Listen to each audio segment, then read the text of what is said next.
ช่วงของตอนบ่ายเวลาบ่ายโมงถึงบ่าย2 โมงวันอังคารกับวันพุธนั้นอาตมาภาพพระมหาสมชาติชาตปัญโยจากอุทยานธรรมพระสุนทรมุนีตำบลพระบาทอำเภอเมืองจังหวัดลำปางจะเข้ามาจัดรายการพบปะกับพี่น้องอำเภอฝางซึ่งส่วนใหญ่ก็เป็นญาติธรรมรู้จักมักคุ้นกันโดยการที่อาตมาได้จัดรายการอยู่กับเครือข่ายคลื่นสีขาวเนาะในช่วงเวลาต่างๆที่ผ่านมาเป็นเวลาปีกว่าก็ได้พบได้ปะกันกับอีปออีแม่พี่น้องคนเมืองฝางของเฮาจนได้รู้จักมักคุ้นกันหลายผู้หลายท่านหลายผู้หลายคนด้วยกันถือว่าเป็นญาติธรรมเป็นพ่อเป็นแม่เป็นปุตตานาลุงของอาตมาภาพคณะหนึ่งกลุ่มหนึ่งที่อยู่ต่างอำเภอต่างจังหวัดเนาะอยู่ถึงอำเภอฝางอำเภอชัยปราการอำเภอถาดตอนอำเภอแม่อายแต่ได้ฟังสถานีวิทยุจากวัดพระบาทอุดมพี่น้องอำเภอแม่แจ่มก็ฟังได้เนาะจากวัด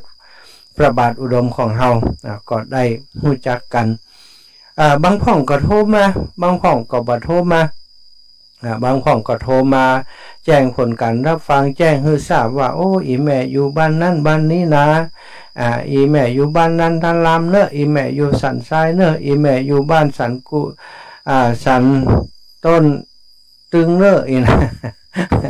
ต่างเมืองฝางต่างชัยประการอย่างก็เลยได้รับทราบว่าโอ้เปิดฟังการอยู่หลายที่หลายแห่งที่เปิ่นโทรมาก็มีส่วน100ส่วนเนี้ยที่โทรมาก็มีส่วนเดียวสดาพี่น้องส่วนใหญ่ก็ฟังแล้วมันได้โทรมาเนาะคนเฒ่าคนแก่1บางครั้งบางทีโทรบ่จ้าง2บางทีนั้นก็เกรงใจโทรมาก็บ่ฮู้จะอู้ไอ้หยังบางพ่องโทรหาทุเจ้าจะว่ากำไรก่อนก็ยังว่าบ่จ้างเนาะก็เลยเกรงใจบ่ได้โทรหากันสักคำเฮาก็ว่าไปอย่างอีแม่โทรมาก็อันไหว้สาครูบาอาจารย์ไหว้สาท่านมหาอีกก็ได้ก็นะแต่บางครั้งบางทีเพิ่นลืมไปนะโทรมาเฮาฮับพบเจริญพรอีว่าเฮาเจริญพรเพิ่นก็เจริญพรบ่ใช่เป็นอย่างเนาะผิดถูกบ่ใช่ได้ถือได้ตื้อกันโทรมาหากันมาอูมาจากกันได้เนาะรายการของเฮาถือว่าเป็นรายการหน้าโมก็เดี๋ยวอาตมาจะอูสาระธรรมเหตุสัก30 นาทีจากนั้นก็จะเปิดให้โอกาสให้อีปล่อยอีแม่โทรมาหากัน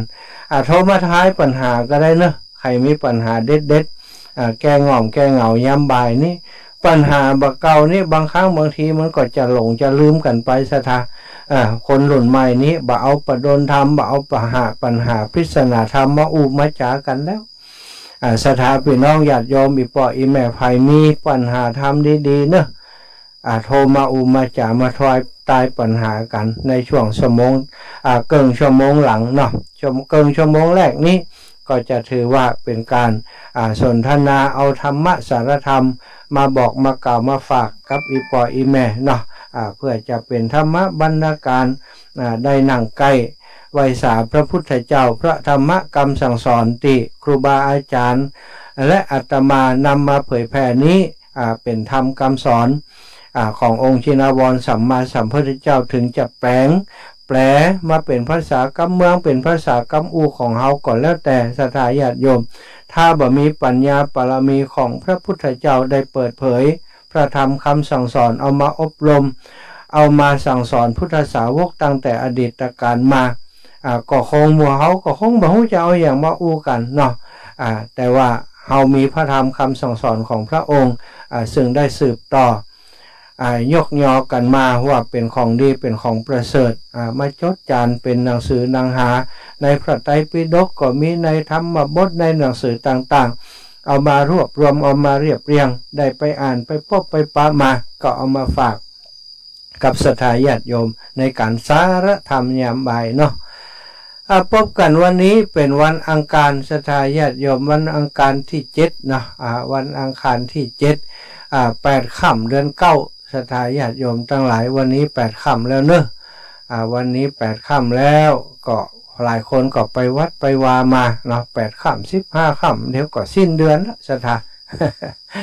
แฮมออกแฮมค่ำเนาะแล้วก็แฮม15 ค่ำไล่กันไปเรื่อยๆนะ ก็เดี๋ยวก็จะใกล้เข้าพรรษาแห่มแล้วสถาญาติโยมทั้งหลายเอาละพบปะกันแล้ววันนี้ก็จะได้นำเรื่องราวที่พระพุทธองค์ได้สนทนากับพราหมณ์พระพุทธเจ้ากับพราหมณ์นี้อยู่ใกล้ชิดติดเครือกันสถาสมัยก่อนนี้ถ้าบัจจัยพุทธสาวกบัจจัยอุบาสกอุบาสิกาก็จะเป็นพวกพราหมณ์จะเข้าไ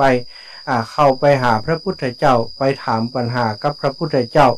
บางผู้บางท่านก็ไปร้องดีพ่องถามปัญหาที่จะเอาพระพุทธเจ้าจนเต็มเอาตอบมาได้นะแต่สุดท้ายแล้วก็กลายเป็นอุบาสกอุบาสิกาถึงพระรัตนตรัยเป็นที่ปึงเสียนนักศรัทธาญาติโยมเพราะว่าเข้าไปหาพระพุทธเจ้าแล้วได้คำตอบที่ชัดเจนไปเพื่อจะโต้เถียงไปเพื่อจะโต้วาทีกับพระพุทธเจ้าแต่พระพุทธเจ้าพระองค์บัดเสียเวลาโต้วาทีกับไผ่มีแต่จะสอนคนถ้าถามปัญหาถามคำถามที่มีประโยชน์พระองค์ก็จะตอบที่มันเกิดประโยชน์กับคนทั้งหลายที่ต้องการทราบข้อปัญหานั้นยังมีอยู่ครั้งหนึ่งเนาะขณะที่พระองค์อยู่ที่พระวิหารเชตวันหั่นก็มีพราหมณ์เข้าไปหาพระองค์เราไปกราบทูลปัญหากับพระองค์พระองค์ก็เลยถามย้อนไปว่าท่านพราหมณ์ท่านคิดว่าไอ้อย่างในโลกใบนี้ที่คมที่สุดวะพราหมณ์ก็มากึดไหลเลียงไปอันนั้นอันนี้นะอันนั้นคมอันนี้คมกึดไปกึดมาว่ะก็เลยตอบพระพุทธเจ้าไปว่าอันมีดตลอดเวลาโดยช่างผู้ชำนาญการสามารถเอามาตัดกระดาษได้เอาตัดใบไม้เอาตัดเล็กก็ได้ว่าอย่างที่มันละกษัตริย์เนาะได้ไปฝึกวิทยายุทธมาไปเรียนวิชาดาบมาแล้วก็เอามาตัดไม้ไผ่สถาเป็น100 ลำนะตัดกำเดียวขาดตัดกำเดียวขาดบ่มีเสียงเลยแต่สุดท้ายมาเขาเอาเหล็กใส่ในตัดไปมีเสียงดังกิ้งแต่ก็ขาดเหมือนกันแต่ขนาดนั้นก็ยังแบบพอใจอยู่ว่าอันนี้ก็เลยลงความเห็นว่ามีดตีรับคมดีแล้วนั่นมีดเล็กกล้าตีรับดีแล้วรับตลอดเวลารับโดยช่างผู้ชำนาญการสามารถตัดอย่างก็ได้อันนี้ถือว่าเป็นสิ่งที่คมที่สุดว่าพระพุทธเจ้าว่าพราหมณ์อันนั้นก็ถือว่าคมอยู่แต่ว่ายังบ่ใจที่สุดสิ่งที่คมที่สุดนี้บ่ใจอาวุธอย่างอันบ่ใจมีดผ่าหน้าไม้อย่างต่างๆสิ่งที่คมกว่าคมของมีดก็คือกำปากกำอูของมนุษย์โดยเฉพาะกรรมวาจาที่ใส่ร้ายผู้อื่นทำลายหัวใจผู้อื่นนั้นเป็นสิ่งที่คมที่สุดศรัทธาญาติโยมศรัทธาลองกึดพอเนาะมีดนี้จะฟันจะตัดเฮานี้ในระยะประชิดในระยะไกลต่อนั้นตัดเฮาฟันเฮาก็อาจจะแขนขาดขาขาดคอขาดเนาะแต่กำอูหรือว่าวาจาของคนเฮาเนี้ยบัดต้องเข้าใกล้สถาโทรมาหาบัดได้ก็ได้มาใส่ร้ายปลายสีมาเก่าร้ายมาว่าร้ายเฮามายุแยงตะแคงรั่วทำให้เฮาพิษหัวกันผัวสามีภรรยาพิษกันใส่ร้ายใส่ความเฮาว่าเฮาเป็นคนบัดดีอย่างอันอย่างอีกอันนี้เป็นสิ่งที่คมที่สุดศรัทธาคมเพราะว่ามันสามารถทำลายเฮาทำลายแล้วทำลายแหมทำให้เฮาตุกใจทำให้เฮาเจ็บทำให้เฮาปวดแล้วปวดแหมเปิ่นถึงบอกว่าอันเนี้ยคือสิ่งที่คมที่สุดคือวาจาของมนุษย์นี้เพราะฉะนั้นพระองค์ถึงได้ห้ามได้บัญญัติไว้ว่าพุทธสาวกทั้งหลายต้องรักษาศีลข้อนี้คือบริสุทธิ์ซึ่งได้แม้กระทั่งมรรคมีองค์8ก็ยังมีบัญญัติไว้ว่าสัมมาวาจาสัมมาก็คือดีสัมมาก็คือถูกวาจาก็คือกำอูกำอูจะเป็นกำอูก็ได้เป็นการเขียนก็ได้อันนี้ก็ถือว่าเป็นการสื่อสารกันเป็นลักษณะของกำอู กำอูที่บ่เบียดเบียนภัยบ่ฮือร้ายภัยเป็นวาจาสุภาพเป็นวาจาสุจริตนี้ถามว่าคมก็คมเหมือนกันใช่ไหม สามารถตัดกิเลสตัณหาของคนทั้งหลายได้สามารถปลอบประโลมคนทั้งหลายให้มีความสุขจิตสุขใจได้ซึ่งถ้าเป็นมีดก็ถือว่าเป็นมีดที่ดีคมที่ดีใจประโยชน์ในการทำให้คนมีความสุขได้แต่ถ้าเอามาใช้ในทางบดีก็คือมาใส่ร้ายป้ายสีกล่าวร้ายว่าร้ายคือกับคนอื่นในศีลข้อที่5ข้อนั้นก็มีเนาะมุสาวาทหรือว่าการกล่าววาจาพูดปดมดเท็จอันนี้ก็เช่นเดียวกันพูดปดมดเท็จรวมถึงการใส่ร้ายป้ายสีคนอื่นโดยนาซาดาบัจใจว่าห้ามชั่วห้ามหลอกอย่างเดียวบัจใจนะในข้อนี้หมายถึงว่าแม้กระทั่งการให้เฮร้ายป้ายสีกรรมดีๆกระจ่างเถอะแต่กรรมดีๆนั้นมีเจตนาในการใส่ร้ายป้ายสีกล่าวโทษผู้อื่นทำให้คนอื่นเข้าใจผิดต่อคนผู้นั้นเปิ่นเป็นคนดีไปหาว่าเปิ่นเป็นคนบดีไปใส่ร้ายใส่ความเปิ่น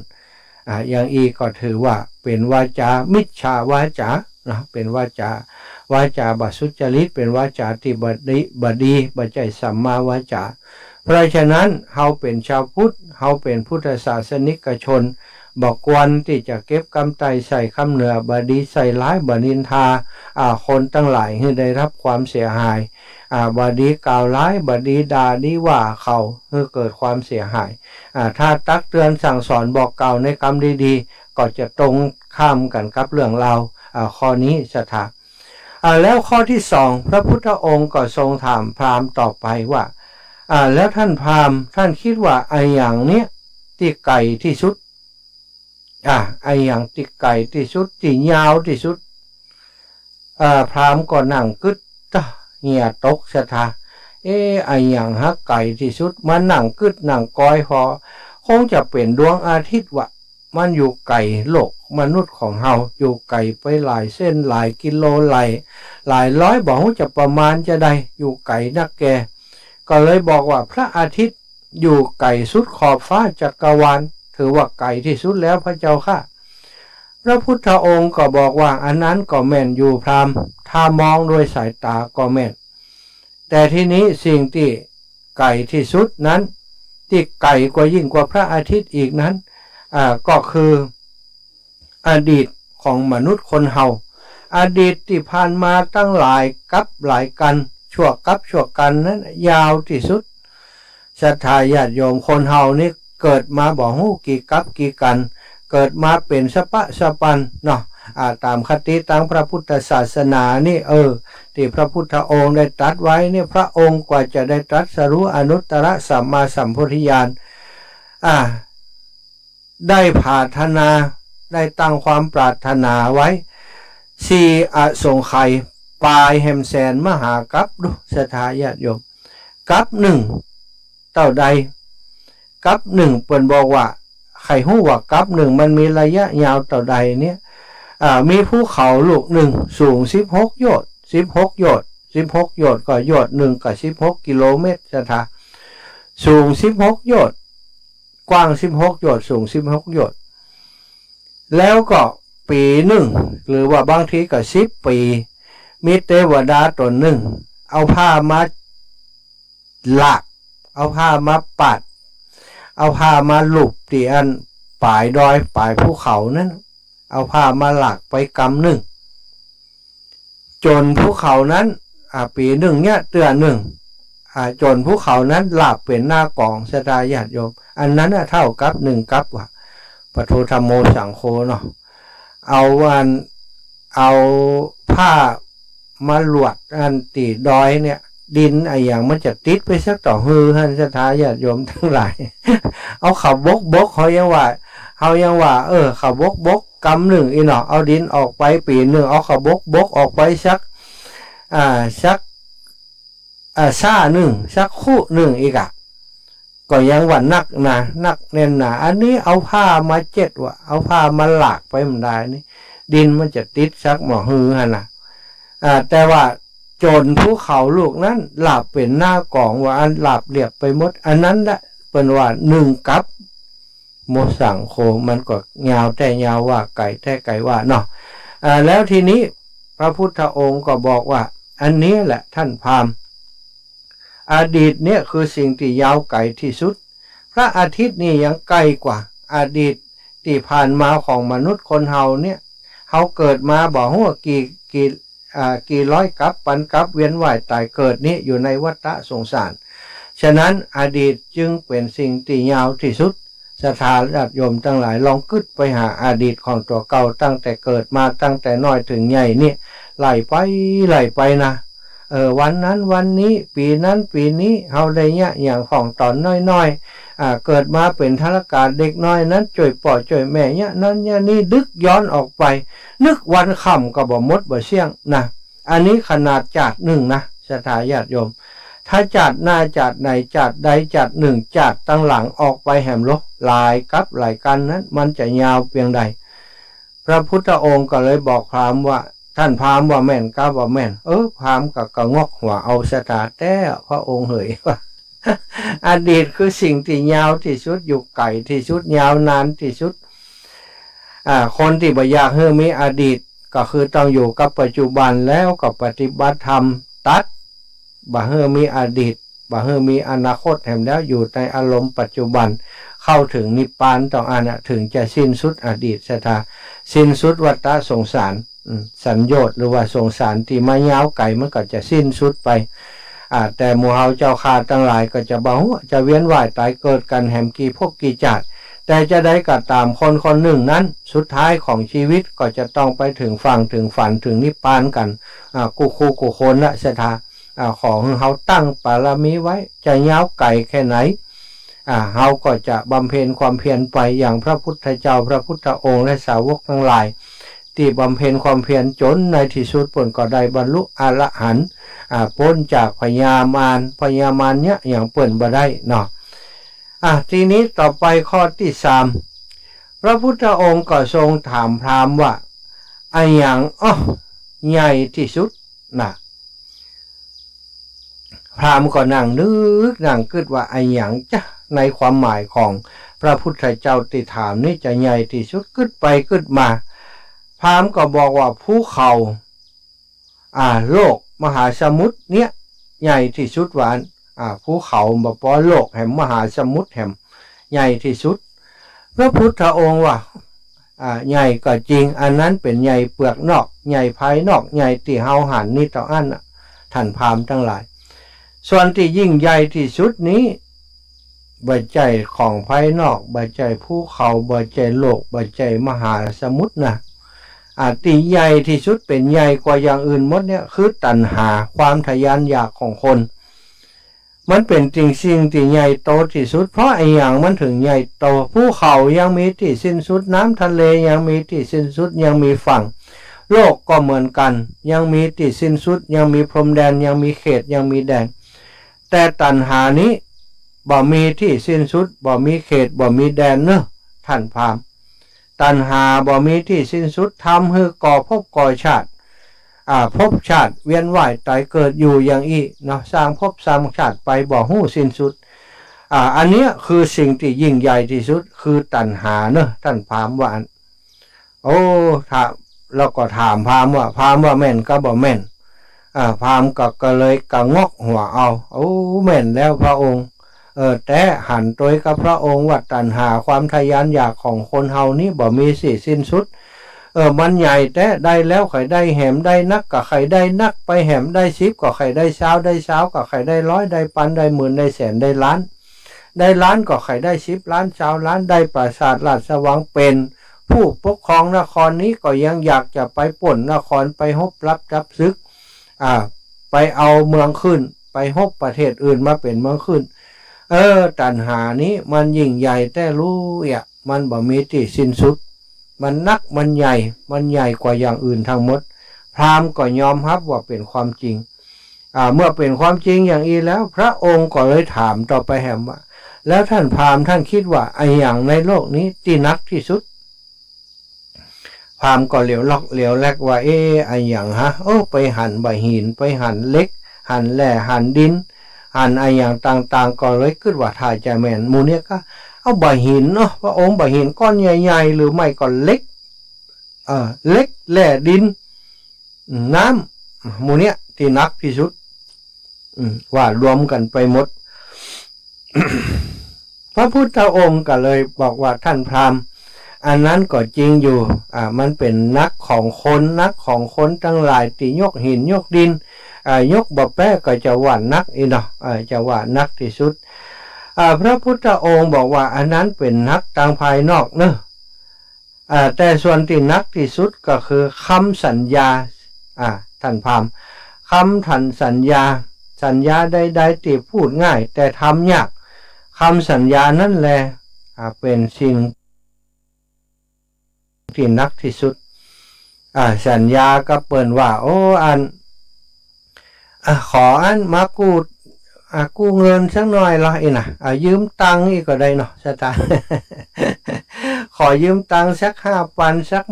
10,000สิ้นเดือนเนอะปอบหน่อยได้ครับเงินเดือนแล้วเงินเดือนน้องออกแล้วลูกน้องส่งมาให้แล้วน้องจะเอามาใช้มาคืนสัญญาก็เปิ่นไว้เปิ่นก็ให้ตังค์มา5,000ก็19,000ว่าเปิ่นไปตามที่ไปขอยืมบางของก็ไว้ใจเป็นญาติพี่น้องเป็นคนรู้จักกันบ่มีปัญหาพอสิ้นเดือนมาปุ๊บวันที่1ก็ได้วันที่2ก็ได้วันที่3ก็ได้วันที่4จนเกินเดือนจนใกล้จะสิ้นเดือนจะได้หายแชบไปพอถามว่าเดือนที่แล้วเนี่ยก็เอาใจนั่นใจนี่ไปเหีย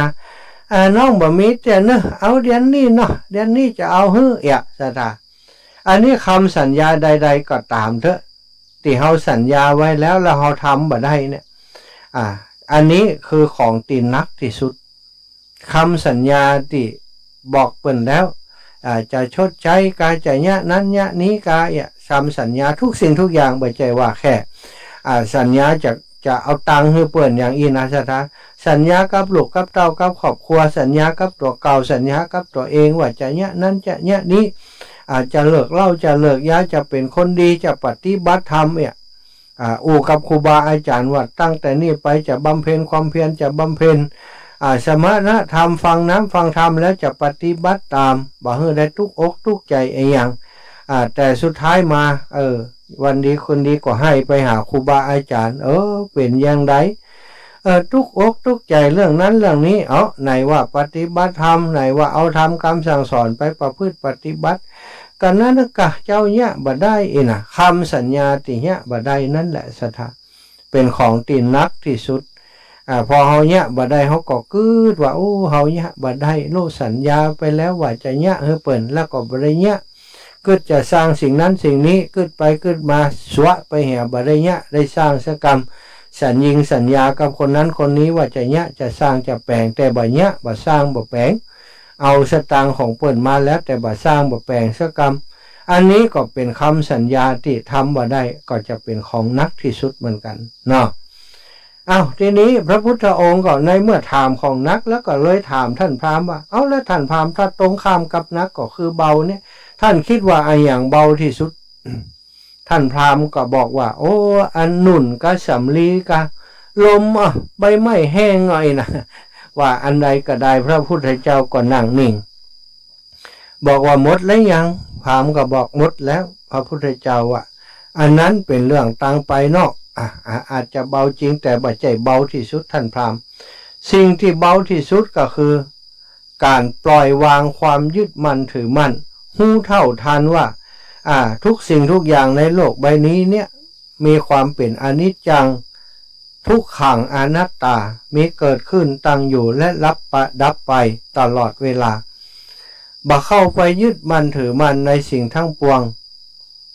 บ่ยึดเป็นตัวกูบ่ยึดเป็นของกูอันนี้ของกูอันนั้นของกูยึดนั้นยึดนี้บ่ไปยึดถือปล่อยวางสิ่งทั้งมวลผู้ใดทำอย่างอีใดนั้นถือว่าผู้นั้นเป็นผู้ที่เบาผู้ที่มีความสุขผู้ที่มีจิตใจปลอดโปร่งเบาบางที่สุดท่านพราหมณ์ว่าแม่นก็บ่แม่นท่านพราหมณ์ก็งอกหัวฮับเอาแม่นแล้วพระเจ้าข้าอีวะแน่นอนเนาะศรัทธาญาติโยมเฮามาคึดพอแล้วถึงวันนี้ที่เฮาทุกนี้ก็ความยึดมั่นถือมั่นที่เฮานักอยู่นี้ก็เพราะว่าเฮาได้มีความยึดมั่นถือมั่น อันนี้ลูกกูอันนี้บ้านกูอันนี้สามีของกูอันนี้ลูกหลานตันเตาญาติกาวงวานของกูถ้าวันหนึ่งวันใดเฮาสูญเสียสิ่งเหล่านั้นไปเฮาก็ทุกอกทุกใจทรัพย์สมบัติที่หามาก็ของกูสุดท้ายมาทรัพย์สมบัติลอยหล่อลงไปถูกคนลักขโมยก็ไอยังกะมันสูญหายไปโดยเหตุใดเหตุหนึ่งก็ทุกอกทุกใจแต่ถ้าเฮาปล่อยวางสิ่งต่างๆเหล่านี้เพียงแต่ว่ามาจ่วยให้เฮาอยู่ดีสบายไปวันๆต่ออันบ่ได้ยึดได้ถือวันหนึ่งมันจะสูญหายไปก็คิดว่าแน่นอนวันหนึ่งมันก็ต้องหายไปคนญาติพี่น้องก็ดีพ่อแม่เฮาก็ดีวันหนึ่งเพิ่นก็ต้องเสียชีวิตจากไปในเมื่อเพิ่นจากไปก็ให้เข้าใจว่าสิ่งเหล่านี้มันเกิดขึ้นตั้งอยู่ดับไปบ่เข้าไปยึดถือในอารมณ์คือมันนักคือมันทุกข์อันนี้เรียกว่าจิตใจที่เบาจิตใจเบาอย่างนี้เพิ่นบอกว่าจิตใจของพระอรหันต์พระอรหันต์นี้จะเบาตลอดเวลาบ่มีความยึดมั่นถือมั่นในอารมณ์ต่างๆบ่ว่าอารมณ์ของความฮักอารมณ์ของความโลภอารมณ์ของความโกรธอารมณ์ของความหลงพระอรหันต์บ่ไปยึดติดศรัทธาญาติโยมเพิ่นเลยมีความสุขเฮาบ่เป็นพระอรหันต์เฮาก็มีความสุขได้โดยการที่ปล่อยวางถ้าบ่ปล่อยวางบ่ได้ตลอดเวลาก็พอมีสติบ่ได้ก็ปล่อยวางเพื่อระลึกถึงว่าทุกสิ่งทุกอย่างบนโลกใบนี้แม้กระทั่งตัวของเฮาก็บ่มีความแน่นอนเป็นอนิจจังทุกขังอนัตตาเฮาเกิดมาตั้งแต่วันแรกบัดเดียวนี้ก็ใหญ่ยากาบาลจนเฒ่าจนแก่แล้วก็อยู่ในโลกนี้แห่มคงบ่เมินก็จะต้องจากไปอย่างอีเป็นต้นสันทาทั้งหลายข้อที่6พระพุทธองค์ก็ทรงถามท่านพราหมณ์ว่าท่านพราหมณ์อย่างที่บอกว่าอยู่ใกล้เฮาที่สุดพราหมณ์ก็บอกว่าท่านพระพุทธเจ้าพ่อแม่ญาติพี่น้องที่อยู่บ้านหนึ่งจองเดียวกันนี่ก็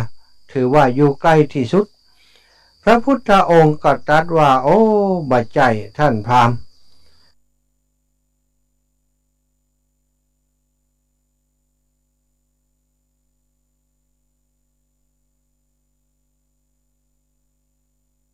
อันนั้นมันเป็นใกล้โดยความเป็นไปทั่วไปแต่สิ่งที่ใกล้เฮาที่สุดนี้ก็คือความตายความแก่ความเจ็บความตายนี้ติดอยู่กับตัวของเฮาเหมือนกับเงาที่ตามตัวของเฮาอันนี้ยอมครับบอกใกล้เฮาที่สุดศรัทธามีความเกิดก็มีความแก่มีความตายติดตัวเฮามากันกูคนบ่มีภัยที่จะอยู่ห่างจากความตายไปได้เขาจะหู้ตัวหรือบ่หู้ตัวก็แล้วแต่เขาก็อยู่ใกล้เฮาเนี่ยเหมือนกับเงากับตัวเฮาเนี่ยจะบอกว่าภัยอยู่ภัยบ่มีเงานิดนึงบ่มีสถานจะอยู่จะได้กระจ่างเขาก็จะมีเงาติดตัวติดตนของเฮาไปตลอดเวลาความตายก็เช่นเดียวกันอยู่ใกล้เฮาเหมือนเงาติดตามตัวเฮาตลอดเวลาท่านพราหมณ์พอฟังอย่างอีกก็เข้าใจสาธุแม่นแล้วพระองค์พระเจ้าค่ะข้อที่7พระองค์ก็ถามต่อไปถามท่านพราหมณ์ต่อไปว่าท่านพราหมณ์อย่างที่คิดว่าในโลกนี้ง่ายที่สุดว่าอันพราหมณ์ก็ตอบว่ากินนอนพูดหายใจเป็นสิ่งที่ง่ายที่สุดพระเจ้าค่ะพระพุทธองค์ก็ตรงตรัสว่าการพูดธรรมะการแบ่งปันให้แสงสว่างแก่ผู้อื่นง่ายที่สุดเป็นประโยชน์ต่อสังคมที่สุดด้วยท่านพราหมณ์ว่าแม่นกับบ่แม่นท่านพราหมณ์ก็ว่าแม่นแล้วพระเจ้าข้านะจะถ่ายญาติโยมอันนี้หลายใดนี่จัดรายการอยู่พดมานี่จะได้ มีโทรศัพท์เข้ามาพราหมณ์ได้ฟังคำตอบจากพระพุทธเจ้าแล้วไตร่ตรองพิจารณาโดยเหตุโดยผลแล้วจึงยอมมอบกายถวายต่อพระพุทธเจ้าโดยเหตุผลแล้วก็ยอมที่เข้าถึงพระรัตนตรัยเป็นสรณะที่พึ่งได้สมาทานศีลได้สมาทานเป็นพุทธมามกะแล้วเพิ่นก็ได้ดวงตาหันธรรมโดยพร้อมเพียงกันที่มาเฝ้าพระพุทธเจ้าในวันนั้นแล้วก็ต่างก็กล่าวสรรเสริญพระพุทธคุณของพระพุทธเจ้าสัทธาเทวะมนุษย์สานัง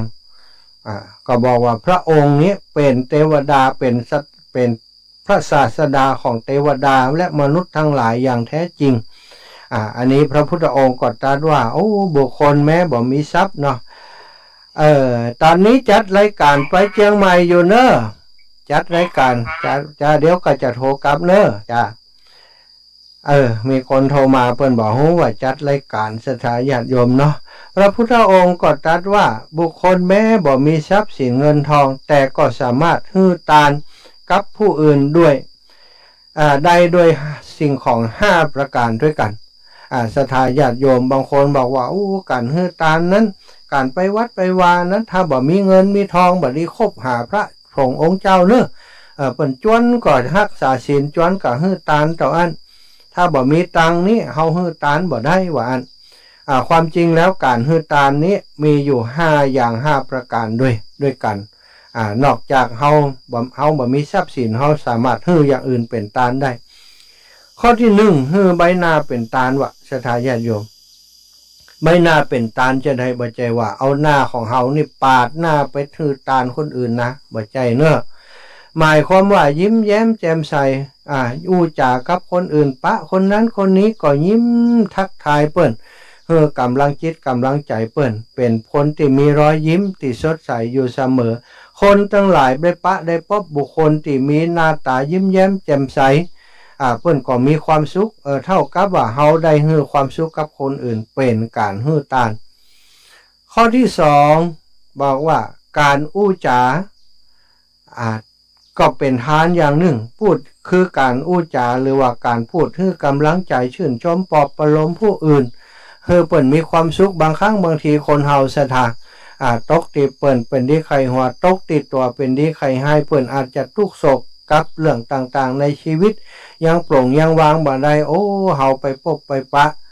ก็อู้จาปลอบประโลม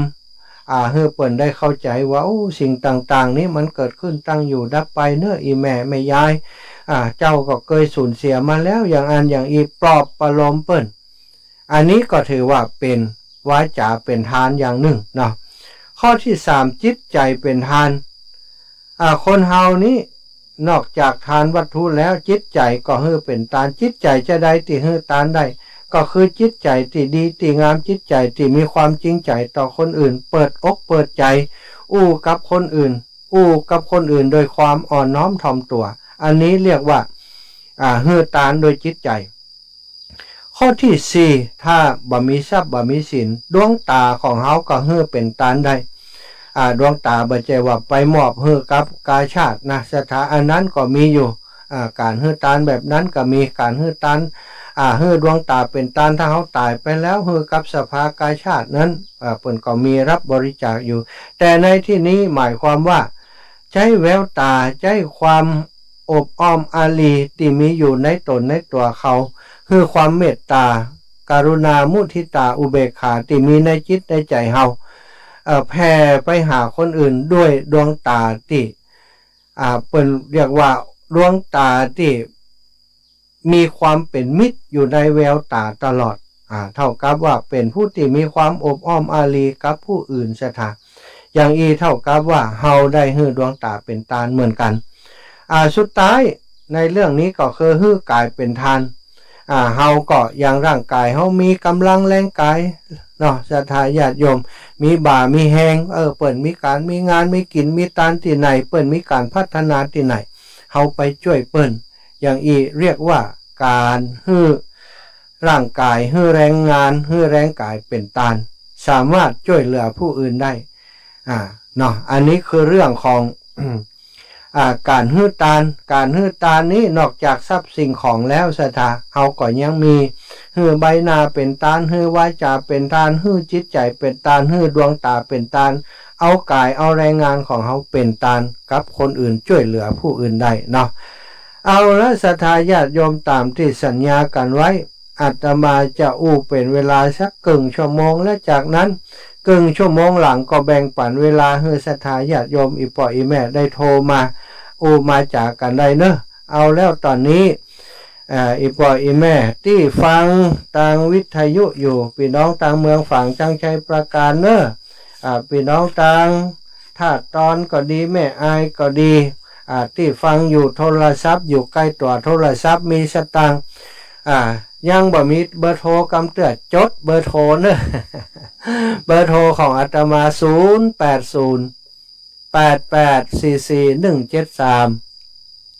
0808844173โอ้เปิดมาดูกันทาง Facebook ไลฟ์ก็หลายคนเนอะขอบคุณนะศรัทธาญาติโยมติดตามสารธรรมยามบ่ายทาง Facebook ไลฟ์เนาะโรงสีข้าวบ้านป่าจันสีข้าวป่าจันวันที่14เป็นขึ้นหาดวันป่าจันเนาะอยู่ใกล้หันกะบ้านป่าจันนี้บ่แน่ใจโรงสีข้าวป่าจันนี้เป็นใครเป็นเจ้าของบ่ฮู้อาจจะเป็นป้าบัวลอยก็แม่นวลตาแก้วทาเจริญปอนอีแม่โอ้ยังใดรุดไปเหี่ยนะแม่แม่นวลตาแก้วทาโทรมาแห่ใหม่แล้วแม่นวลตาแก้วทาโทรมาตะกี้ฮับปุ๊บรุดแป๊บนะยังใดนี่เอาโทรมาแห่ใหม่เนอะแม่นวลตาแก้วทาเนาะห้องสีเข้าประจันเจริญปอนอีแม่ฮับแล้วก็ลุดไปเหี่ยวยังไงนักะแม่ถามว่าสร้างอันนี้เป็นแล้วแต่สร้างอะไรก็เทปื้นกะเทปื้นเป็นยังไงเทปื้นอันห้องรับรองห้องตอนรับครูบาอาจารย์ที่เปิ่นมานี่กะศรัทธาญาติโยมมาถึงวันนี้มาตานก็เข้าก่อมมิติอยู่อีแม่ก็เทแล้วละยังบ่ได้ก่อกำเด้อเทแล้วก็โอ้ชักอีแม่ก็หอมชักแสนเหมือนกะแต่ฮื้อก็ได้กะ10 สาวได้หมดกะจือว่าการหอมบ่บักบ่บานเจ้ายังบ่ได้โอนก็แต่วันบ่ได้ก็ได้อีแม่เขาก็มีสำรองไว้เนี่ยติศรัทธาญาติโยมเปิ่นถวายมาก็เก็บไว้เอาไว้ซื้อบล็อกซื้อหยังซื้อเนี้ยไปอีแม่พัฒนาไปเนาะอยู่บ่พัฒนาก็จะงอมจะเหงานะปฏิบัติธรรมมันแต่ก่อนนั่งสมาธิอย่างเดียวคนก็จะว่าเอ้าไอ้อย่างเหี้ยพื้นไปก็บ่มีที่อยู่ที่กินเอี่ยมกะวันหน้ามาแอวอันนั้นกะกะเล็กๆน้อยๆคนเล็กคนน้อยมันก็ถึงเป็นนักไปเลยอีแม่เปิ่นก็ห้อมกันพี่น้องตั้งลำปางพี่ก็ห้อมกันมาตลอดแม่วันนี้วันนั้นก็เอากับปูนมาส่งมาเดียวจากนั้นพร้อมกันซื้อบล็อกแฮมอีแล้วว่ะก็ดีเปิ่นก็ช่วยเติมกันมาวันนั้นก็สั่งสายมาลำ 2,000 ปลายก่อนนะแม่สายน้ำสายแดงสายมัน5 คิวละ500เปิ่นเอามา5 คิวก็ 2,000 ปลายหินนี่ 3,000 4,000ก็หินแป้งกว่าหน่อย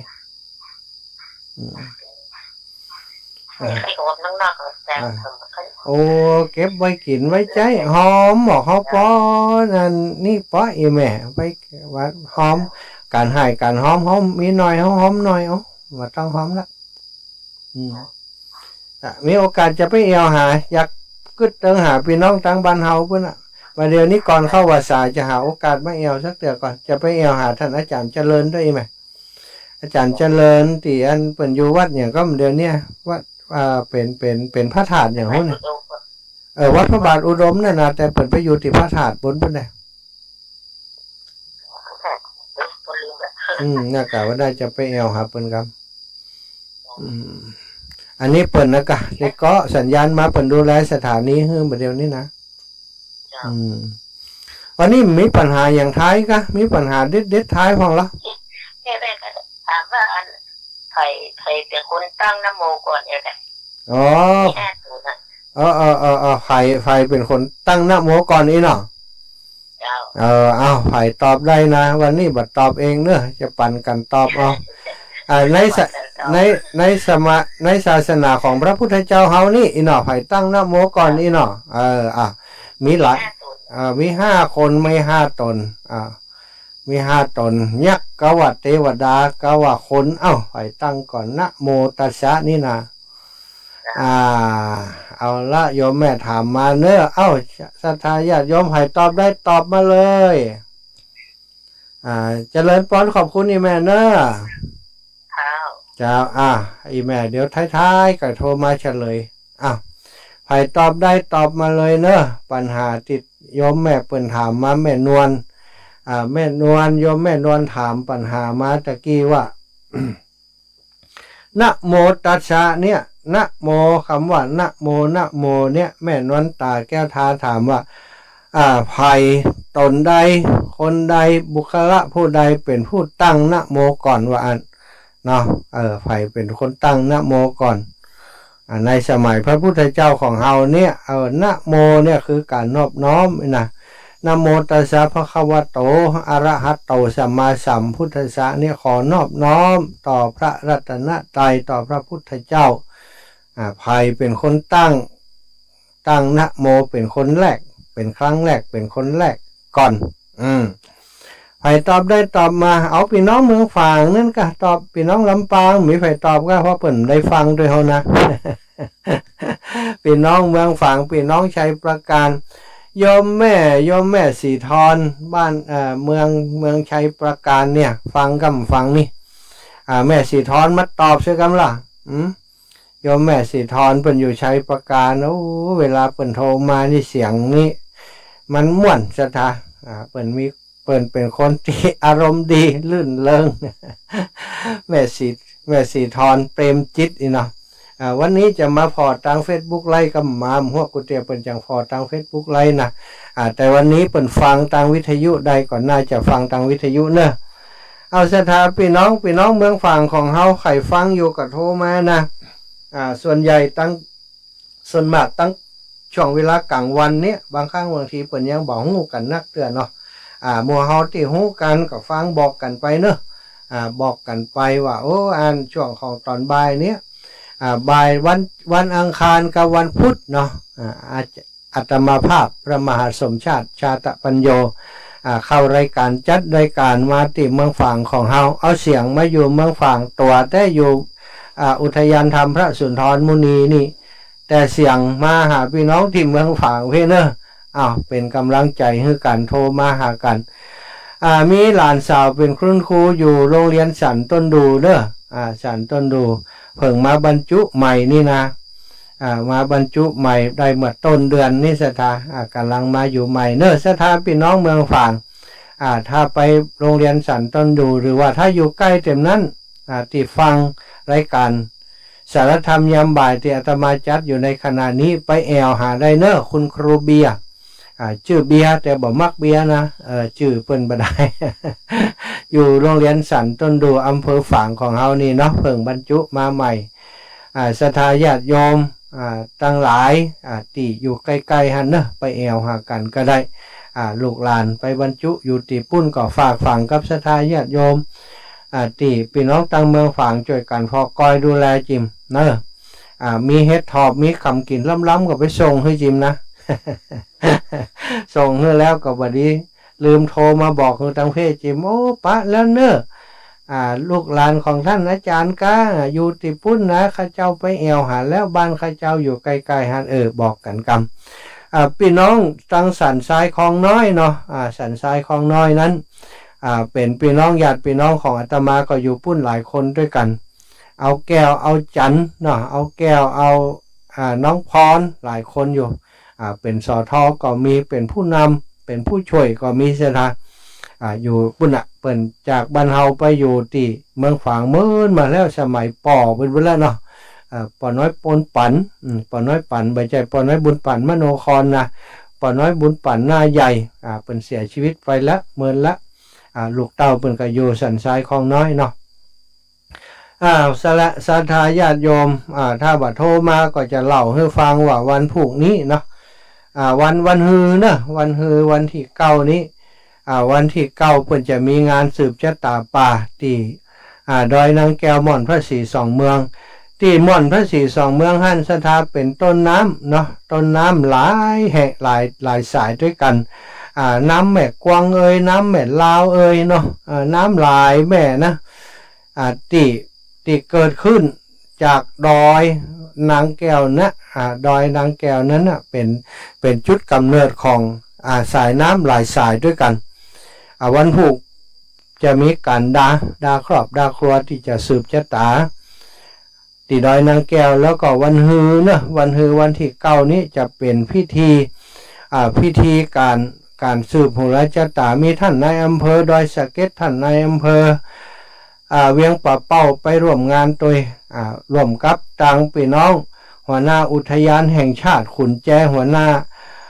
อุทยานแห่งชาติขุนกวางเนาะขุนกวางอีกกันเนาะแม่นกะน้ำแม่กวางก็อุทยานแห่งชาติทางฝั่งเชียงใหม่ชื่อขุนกวาง ทางเพศขุนแจวันพุธอาตมาก็จะเดินทางจากลำปางไปนะออกจากบ้านเฮาวันนี้ก็จะไปพักที่เมืองปานก่อนวันพุธก็จะไปที่เวียงป่าเป้าสดไปที่ดอยนางแก้วไปช่วยตุ้ลุงแดงเปิ่นจัดพื้นที่เจริญปอนอีแม่พ่อมึงกลางมันบอกเจ้าทำอะไรเจ้าพ่อมึงกลางมันบอกใช่ไหมบอกออกตั้มเดียวแหละที่อื่นก็บอกให้ออกเตื้อนะว่าไม่ฮอปีนี้ถ้าจะบัดนักตัวใดนี่เขาว่าให้ทอปีนี้ตีต้นปีบ่ล้ำว่ะ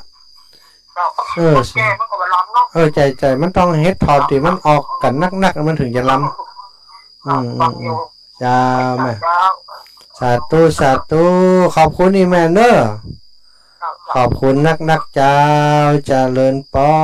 นพี่น้องตั้งแม่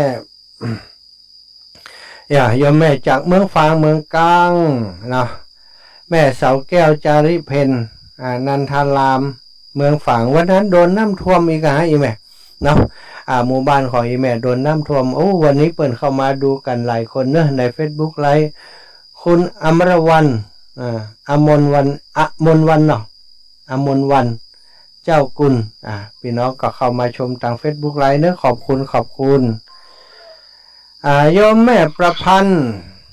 เจ้าการวิสาเจ้าท่านฟังอยู่เนอะเจ้าฟังอยู่เนาะฮ้อนก็ปุ้นเจ้าฝนมาตกเนาะนะกะทั้งเพศก็สีฮ้อนเหมือนกันนะฝนกับบ่ฮู้จะตกกันตกวันเนี้ยฮ้อนอวมเนาะจ้าฮ้อนจะตกอยู่นู้นเนาะมันฮ้อนแบบฮ้อนจะมีฝนเนี่ยตอนที่เป็นฮัทละอ่อนเลิกโรงเรียนนะเจ้ามันจังแกงนะจะไปยากเอารถอย่างไปห้ามกุฎารถใหญ่กันรถจังสั่งเจ้ามันไปนะเจ้าใกล้ๆที่มาได้เจ้าดีละรถเครื่องไปห้ามเอาเนาะหลานน้อยเพิ่นก็สาธุเจ้าขอบคุณเจ้าสาธุแม่ประพันธ์สมมั่งนะโยมแม่ประพันธ์นี่เลี้ยงหลานเนอะมีหลานน้อยอยู่ด้วยแม่ย่าแม่ยายเพิ่นวันเดียวนี้ส่วนใหญ่คุณย่าคุณยายก็ต้องเลี้ยงลูกเลี้ยงหลานไปด้วยถ้าเขาบ่เลี้ยงฮือเขาก็บ่มีไผพอไผก้อยฮือเนาะก็จำเป็นต้องเลี้ยงดูแลลูกหลานหลานน้อยเนาะฮือลูกของเขาได้ทำงานกันถ้าไผเลี้ยงสามารถเลี้ยงคนเดียวได้ก็ซ้ำดีแต่ถ้าเลี้ยงบ่ได้ก็จำเป็นอย่างเปิ้นนี่กะฮือแม่ย่าแม่ยายช่วยพอก้อยดูแลก็เป็นการแบ่งเบาเนาะแบ่งเบาให้ลูกให้เต้าเขาได้ทำงานลูกเต้าได้ทำงานก็ส่งตังมาเลี้ยงดูพ่อแม่เป็นการอุดหนุนจุนเจือช่วยเหลือกันไปศรัทธาญาติโยมปัญหาบ่มีไผตอบฮื้อน่ะนี่ตัณหาของแม่นวลแก้วทานี่ไผบ่ตอบกาไผเป็นคนตั้งนะโมเป็นคนแรกว่างถ้าบ่มีไผตอบก็เดียวเนอะใกล้จะหมดเวลาเดี๋ยวจะให้แม่นวลแก้วทาเปิ้นเป็นผู้ตอบปัญหานะเป็นผู้ตอบปัญหาว่าปัญหานี้ไผเป็นคนตั้งนะโมเป็นคนแรกในศาสนาของพระพุทธเจ้าศรัทธาญาติโยมนะโมนี้บัดใจว่าพระพุทธเจ้าเปิ้นว่าคนเดียวเนอะมีคนที่เปิ้นพบพระพุทธเจ้าแล้วก็มีความนอบน้อมต่อพระพุทธเจ้าเป็นอย่างยิ่งตั้งนะโมขึ้นมาเป็นคนแรกเนาะนะโมคนแรกนี้ไผเป็นคนตั้งเนาะมี5คนด้วยกันวะอีแม่ว่าตะกี้นะก็เดี๋ยวเขาจะฟังเฉลยกันแต่ก่อนจะฟังเฉลยไผสามารถตอบได้หรือฟื้นความรู้เก่าที่เฮามีอยู่มาตอบปัญหากันเนอะมาตอบปัญหากันไผมีปัญหาดีๆก็โทรมาก็ได้นะปัญหากรรมบ่เก่านี่หรือฟื้นขึ้นมาสมองสติปัญญาของเฮาพอได้มาจดจำได้นึกถึง อย่างเก่าๆมาเนี่ยที่มันเป็นประโยชน์ก็เอามาเผยแพร่กันไว้ของบ่าเล่าหู้ลืมอีกมันจะเสี่ยงไปติเจนเฮาเหี่ยเนาะถามกันมาอู้กันมาเนอะไผมีปัญหาดีๆตัวไอ้ปัญหากันมา ภาษาคนบักเก่าเพิ่นว่าตัวไอ้นะทายปัญหานี่เพิ่นว่าตัวไอ้ปัญหากันนี่นะศรัทธาญาติโยมไผมีปัญหาดีๆก็ถามมาปัญหาตู้ลุงทองนี่โอ้บอกก่อนเวลาเปิ่นจัดรายการนี้เปิ่นจะเปิดโอกาสให้ศรัทธาญาติโยมทายปัญหากันมาอาตมาก็ฟังปัญหาตู้ลุงทองนี่ม่วนดีนะศรัทธาบัดเดี๋ยวนี้ก็อยากจะฟังจากศรัทธาญาติโยมไผมีปัญหาอย่างดีๆปัญหากับบ่เก่าก็ได้ปัญหาปริศนาธรรมก็ได้มามาจากกันได้เนอะวันพรุ่งนี้อาตมาจะเดินทางไปที่ดอยนางแก้วหม่อนพระศรีสองเมืองไปช่วยตุลุงแดงพระครูชนทานพิทักษ์เตรียมสถานที่เปิ่นจะมีพิธีบวชป่าวันที่9เนาะมีพี่น้อง2บ้าน2เมืองว่าตีป่าตีเขาแห่งนั้นมีเจ้าตีเจ้าตางเทวาอาฮักเปิ่นปกปักรักษาเดือนจีปีใหม่นาน้ำนาฝนนี้เนาะก็ไปสวดโยโกห้องเสิร์ฟโหราจตาฮือเทวดาทั้งหลายเปิ่นได้อนุโมทนาเปิ่นจะได้ทำฮือฟ้าฝนของเฮาเนี่ยตกถูกต้องตามฤดูกาลบ่นักเกินไปบ่น้อยเกินไปอีกจะได้มีแม่น้ำลำธารเป็นกุศโลบายอย่างหนึ่งในการอนุรักษ์รักษาป่าเป็นพิธีที่ต่างพี่น้องต่างดอยสะเก็ดกับพี่น้องต่างเวียงปะเป้าเปิ่นเนี่ยกันมาหลายปีแล้วศรัทธา20กว่าปีแล้วนะที่เปิ่นร่วมมือร่วม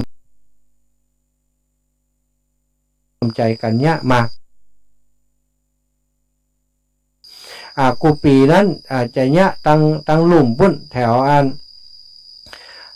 ศาลแม่นางแก้วแต่ปีนี้ตุลุงแดงว่าในเขาก็ได้มาพัฒนากันที่ม่อนพระศรีสองเมืองแล้วทุกสิ่งทุกอย่างที่ม่อนพระศรีสองเมืองมันพร้อมเรียบร้อยแล้วก็จะเอาสถานที่แห่งนั้นนะในการประกอบพิธี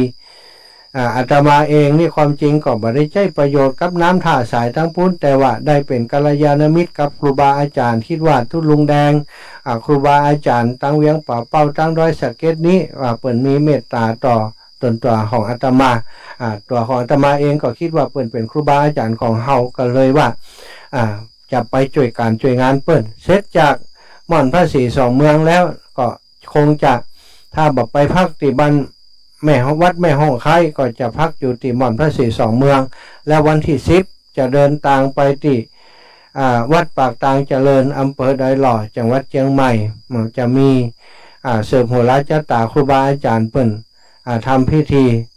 เสิร์ฟโหราจตาที่วัดปากตางเจริญก็จะไปช่วยงานของท่านพระครูอภิวัฒนวิกรมที่วัดปากตางเจริญตุยวันที่10เนาะก็บ่แน่ใจว่า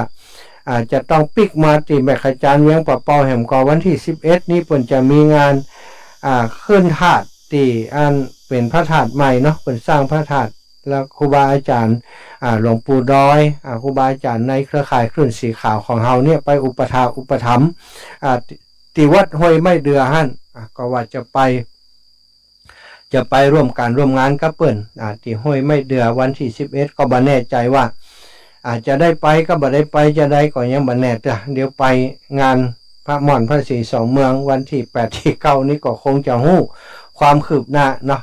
ถ้าครูบาอาจารย์เพิ่นต้องไปก็ต้องไปช่วยกันอย่างอีกก็คงจำเป็นจะต้องไปศรัทธาญาติโยม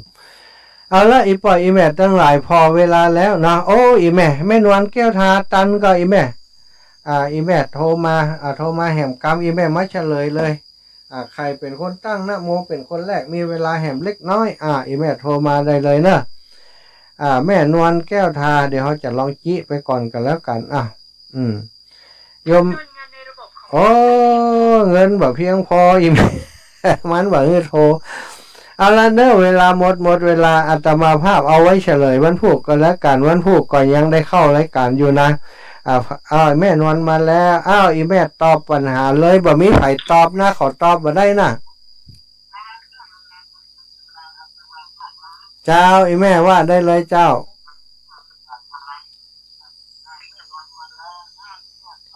อีแม่ดับปิ้งเจ้าเอาตอบเลยตั้งนะโมนี่เป็น สลากิริยะโหเจ้า อ๋ออ่า รับตั้งนโม เป็นคนแรกเนาะ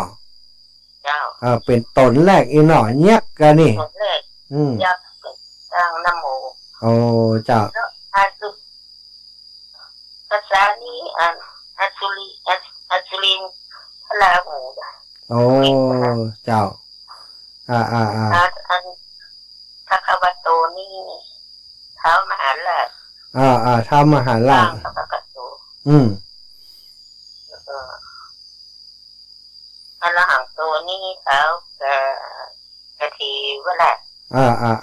ชักกาเทวราชจ้า มันห้ากล่อมแล้วสัมมานี่เท้ามหาภูมิ ท้ามหาผมนะครบแล้วเนาะ5เนาะ เจ้า สาธุอนุโมทนาบุญกับอีแม่เนอะขอบคุณเจ้าเจริญพรจัตตารโอธรรมาวัฏันติอายุวันโนสุขังพลังวันผูกพบกันใหม่สตาญาติโยมเจริญสุขเจริญธรรม